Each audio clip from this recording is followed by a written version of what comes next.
Professor గారు, మనసు ఉంటే సాధ్యమే అంటూ ఉన్నారు చంద్రబాబు నాయుడు. P4 పేదరికంపై ఒక అస్త్రం అంటూ ఉన్నారు. సార్, మనసు ఉంటే సరిపోతుందా, పేదరికం పోతుందా? చంద్రబాబు ఆర్థిక సిద్ధాంతం అండ్ ఆర్థిక విధానం పేదరికాన్ని నిర్మూలించడంలో పనిచేస్తుందా? సో P4 అదేదో తప్పుడు పథకం అని అన్నాను. ఇది మంచి ఆలోచన, అనుమానం లేదు. సమాజంలో అసమానతలు ఉన్నాయి. సంపన్నులు ఉన్నారు, పేదవాళ్ళు ఉన్నారు. సంపన్నులలో అందరూ దాతృత్వాన్ని ప్రదర్శించరు.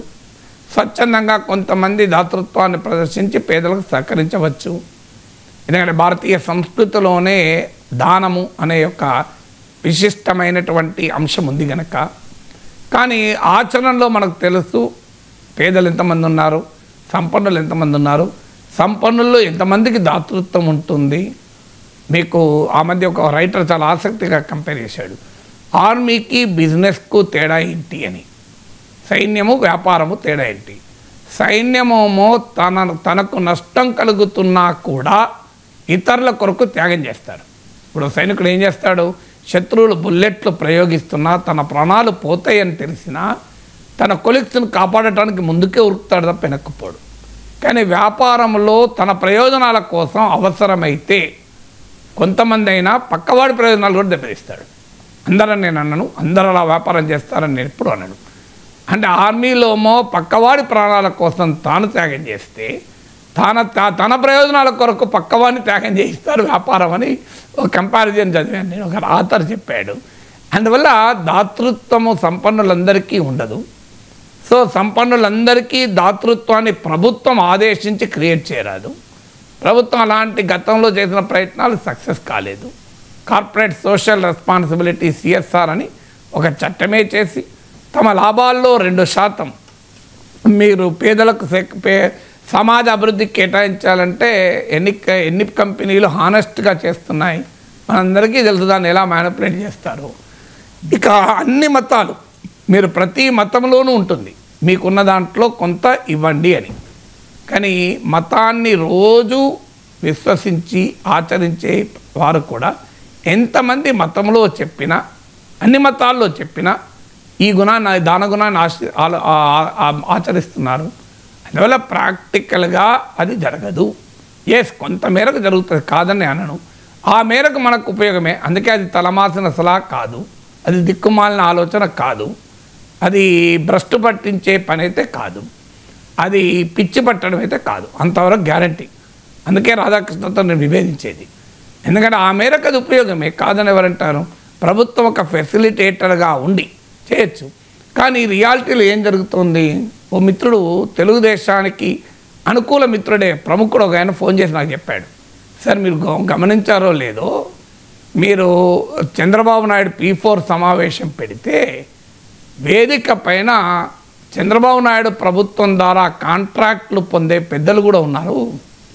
వాళ్ళు కాంట్రాక్ట్లోమో డబుల్ రేట్లేసి రాష్ట్ర ఖజానా నుంచి దోచుకుంటున్నారు.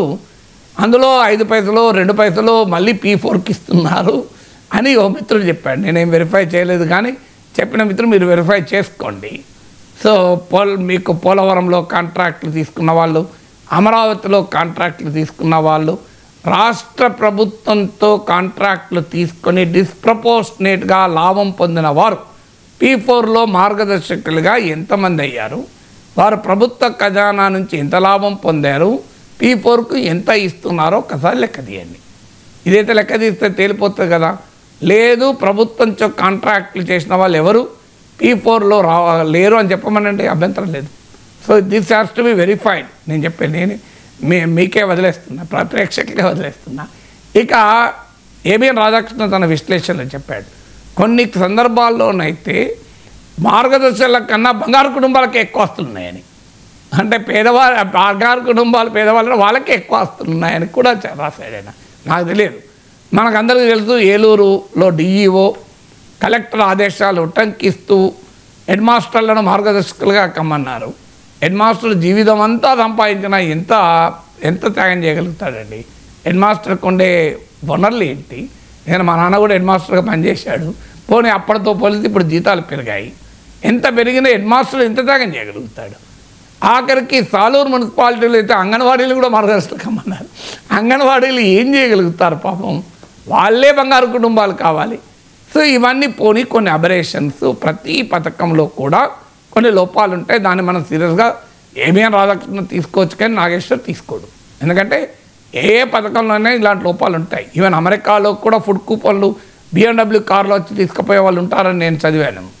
సో అందువల్ల ఎక్కడైనా మిస్యూజ్ ఉంటుంది. P4లో కూడా మిస్యూజ్ ఉండొచ్చు, కాదని నేను అంటలేను. కానీ ప్రాక్టికల్గా పేదలు ఎంతమంది, ఇప్పటికే 20 లక్షల కుటుంబాలను ఐడెంటిఫై చేశారు. వారికి ఎంత మేరకు P4 ద్వారా రావచ్చు. మరి ప్రపంచంలో ఎక్కడైనా దాతృత్వం, చారిటీ ద్వారా పేదరికం పోయిన ఒక్క కంట్రీ పేరు చెప్పండి. Single nation. ఇప్పుడు పావర్టీ పైన నేను కూడా చాలా టెండూల్కర్ కమిటీ రిపోర్ట్ నుంచి మొదలుకొని అనేక కమిటీల రిపోర్ట్లు చదివాను. ప్రపంచవ్యాప్తంగా పావర్టీని ఎలా ఎదుర్కొన్నారు అని డెవలప్మెంట్ ఎకనామిక్స్లో పావర్టీ ఎలివియేషన్ అనేది ఒక ముఖ్యమైన అంశం. డెవలప్మెంట్ ఎకనామిక్స్లో పేదరిక నిర్మూలన అనేది ఒక ముఖ్యమైన అంశం. పేదరిక నిర్మూలనకు ఏమి చేస్తే అవుతుంది, దీనికి రకరకాల ఆర్థిక సిద్ధాంతాలు ఉన్నాయి. మార్క్సియన్ ఎకనామిక్స్లో ప్రొడక్టివ్ ఫోర్సెస్, ఉత్పత్తి సాధనాలు సమాజపరం ఉండాలి, సమాజ యాజమాన్యంలో ఉండాలి అనేది మార్క్సియన్ ఎకనామిక్స్. అది సోవియట్ యూనియన్లో అమలు చేశారు, కొంత సక్సెస్ అయ్యారు, కొంత ఫెయిల్ అయ్యారు. చైనా వాళ్ళు దాన్ని మార్చి సోషలిస్ట్ మార్కెట్ ఎకానమీ అని మార్క్సిజాన్ని, క్యాపిటలిజాన్ని మేళవించారు. ఆడవాళ్ళు కొంత విజయం సాధించారు డెంగ్ జియాపింగ్ సంస్కరణల మూలంగా. అదొక మార్గం. Adam Smith the wealth of nations రాశాడు. ఇందులో Adam Smith the wealth of నేషన్స్లో చెప్పింది, మీరు సంపద సృష్టిస్తా కార్పొరేట్ వ్యవస్థల్ని బలోపేతం చేసి స్వేచ్ఛా మార్కెట్ను అమలు చేస్తే ఫ్రీ మార్కెట్ ఆటోమేటిక్గా పావర్టీని తగ్గిస్తుంది అన్నాడు. లెజర్ ఫేర్ ఎకనామిక్ మోడల్ అంటారు. కానీ అది కూడా ప్రపంచంలో చాలా చోట్ల అమలు చేసినా అమలు కాలేదు. తర్వాత పర్కలేషన్ థియరీ అని వచ్చింది. డామినెంట్ పారాడిమ్ అంటారు. ఇది పర్కలేషన్ థియరీ ఆఫ్ మోడల్ ఏంటంటే, మీరు సంపద సృష్టిస్తే అది ఆటోమేటిక్గా కింది దాకా పోతుంది. If you create prosperity, poverty will go. మీరు సంపద సృష్టిస్తే అది దానంతట అదే కిందికి పర్కలేట్ అవుతుంది అని. దీన్ని ప్రశ్నిస్తూ United Nations Development Programme UNDP అలాగే అమర్త్య సేన్ లాంటి అర్థశాస్త్రవేత్తలు ఇది కాదు అన్నారు. UNDP ఏమన్నదంటే, if you create growth will automatically percolate and remove poverty. మీరు వృద్ధిని సాధించండి, అది దానంతటదే దిగువకు వెళ్ళి పేదరికాన్ని నిర్మూలిస్తుంది అన్నది థియరీ. కానీ ఇది నిజం కాదు.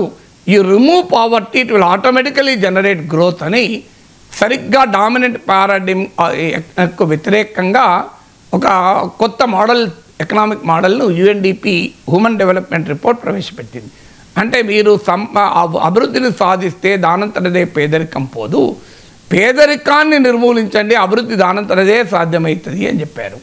దీన్నే మీకు UNDP హ్యూమన్ డెవలప్మెంట్ థియరీ అంటారు. ఆ తర్వాత Amartya Sen growth, social justice పైన, on inequalities revisited, economic development and social development పైన, political economy of hunger and public action అని, ఇలా అమర్త్య సేన్ చాలా పుస్తకాలు రాశాడు. మీకు అమర్త్య సేన్ ఇదే ఎకానమిస్ట్ బేస్డ్ ఆన్ పావర్టీ. ఆయన డెవలప్మెంట్ ఎకనామిక్స్లో ఒక గొప్ప అర్థశాస్త్రవేత్త కనుక ఆయనకు నోబెల్ బహుమతి ఇచ్చాడు. ఆయనే అన్నాడు, ప్రపంచంలో అర్థశాస్త్రవేత్తలు విజయవంతుల విజయగాథల్ని కీర్తిస్తే నేను అంతగా విజయం సాధించలేని అభాగ్య జీవుల ఆర్థిక చరిత్రను రచించాను అన్నాడు. Economics mainly deals with the success stories the most successful people, but I deal with those who could not fare well అన్నాడు. సో అలాంటి ఎకనామిక్స్లో ఆయన చెప్పింది, inequalities are root cause of poverty. One form of inequality will lead to another form. Educational inequality will lead to income inequality. అంటే అసమానతలు పేదరికానికి మూలము. ఒక రకమైన అసమానత మరో రకమైన అసమానతకు దారితీస్తుంది.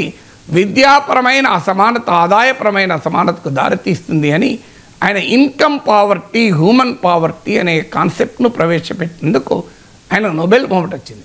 అంటే economic development do not automatically lead to social development, but higher levels of economic development are essential to sustain higher levels of social development అంటాడు. అంటే ఆర్థిక అభివృద్ధి దానంతరదే సామాజిక అభివృద్ధికి దారితీయదు. కానీ అధిక సామాజిక అభివృద్ధిని నిలబెట్టాలంటే ఆర్థిక అభివృద్ధి అవసరము అంటాడు.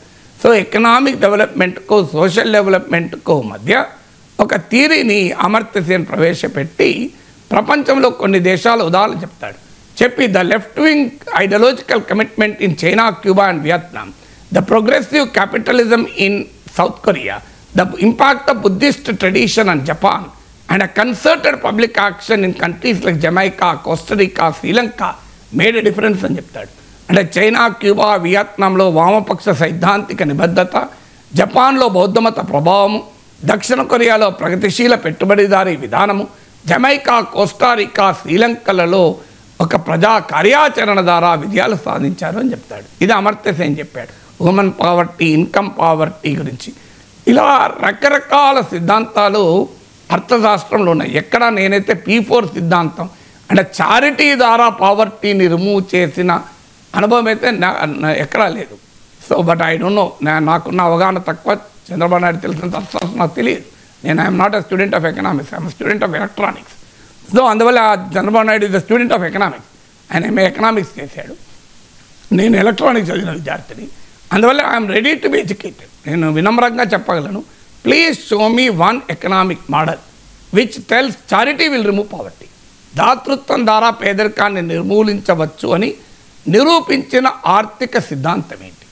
ఇప్పుడు అభిజిత్ బెనర్జీ అనే అర్థశాస్త్రవేత్త, MIT economist, masters institute technology, ఇటీవల నోబెల్ బహుమతి వచ్చింది అభిజిత్ బెనర్జీ అండ్ ఆర్థర్ డిఫ్లర్కు.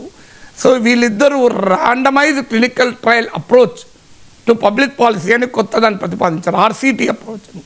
అంటే ఒక ప్రభుత్వ విధానం సరైందా కాదా అనటానికి ఒక ఔషధాన్ని తయారు చేసినప్పుడు ఏ రకంగానైతే ర్యాండమైజ్ క్లినికల్ ట్రయల్ జరిపి నిరూపిస్తామో, పబ్లిక్ పాలసీ కూడా ర్యాండమైజ్ క్లినికల్ ట్రయల్స్ ద్వారా నిరూపించబడాలి అంటారు అని ఆయన రాజస్థాన్లో ప్రయోగం చేస్తారు. ఇమ్యూనైజేషన్ ప్రోగ్రాం పెడతారు, టీకాలు ఇచ్చేది. టీకాలు ఇవ్వడం ద్వారా బిడ్డల ఆరోగ్యానికి మంచిదని అందరికీ తెలుసు. కానీ అప్పుడు కొంతమంది మహిళలు ముందుకు వస్తారు. తర్వాత మీరు కనుక మీ బిడ్డలకు టీకా ఇస్తే మీకు ఒక 2 కిలోల కందిపప్పు ఇస్తాం అని ఒక ప్రకటిస్తారు. దాంతో ఎక్కువ మంది మహిళలు బిడ్డలు తీసుకొని వస్తారు. అప్పుడు ఆయన చెప్తాడు, ఈ 2 కిలోల కందిపప్పు ఇవ్వడం అనేది ఒక యూస్ఫుల్ పబ్లిక్ పాలసీ ఇంటర్వెన్షన్, ఎందుకంటే అది ఒక సామాజికంగా ఉపయోగపడే ఇమ్యునైజేషన్ కార్యక్రమానికి ఉపయోగపడుతుంది అని RCT ఉదాహరణ చెప్తాడు. మీరు ఎక్కడ చంద్రబాబు నాయుడు P4ను ర్యాండమైజ్ క్లినికల్ ట్రయల్ జరిపి RCT ద్వారా పేదరికాన్ని నిర్మూలించిన ఉదాహరణలు ఉన్నాయా? సో అందువల్ల ఇప్పుడు ఇన్ని ఎకనామిక్ మోడల్స్, నేను మార్క్సియన్ సోషలిస్ట్ ఎకనామీ చెప్పాను, Deng Xiaoping socialist market economy చెప్పాను, Adam Smith wealth of nation చెప్పాను, డామినెంట్ పారాడిమ్ చెప్పాను, పర్కలేషన్ థియరీ చెప్పాను, హ్యూమన్ డెవలప్మెంట్ అప్రోచ్ చెప్పాను, economic development and social development and inequalities and poverty అని Amartya Sen theory చెప్పాను, human poverty, income poverty theory చెప్పాను, randomized clinical trials approach Abhijit Banerjee theory కూడా చెప్పాను. So ఎక్కడ నాకైతే ఈ చారిటీ ద్వారా, దాతృత్వం ద్వారా పేదరికం నిర్మూలించబడుతుంది, పేదలకు ఉపయోగపడుతుంది కాదని ఎవరన్నా. అందుకే నేను చంద్రబాబు నాయుడు ఒక మంచి పథకాన్ని ముందు పెట్టాడు, సమాజానికి అది అవసరము. అందువల్ల చంద్రబాబు నాయుడు దానికి అభినందించాల్సిందే, ఎందుకంటే దాన్ని తలమాసిన సలహా ఎందుకనాలి. సో ఒక సమాజంలో దాతృత్వాన్ని రాష్ట్ర ముఖ్యమంత్రి ప్రోత్సహిస్తే అది అభ్యంతరం ఎందుకు చెప్పాలండి. కానీ దాని ద్వారానే పేదరికం పోతుంది అంటే నేను అంగీకరించాను.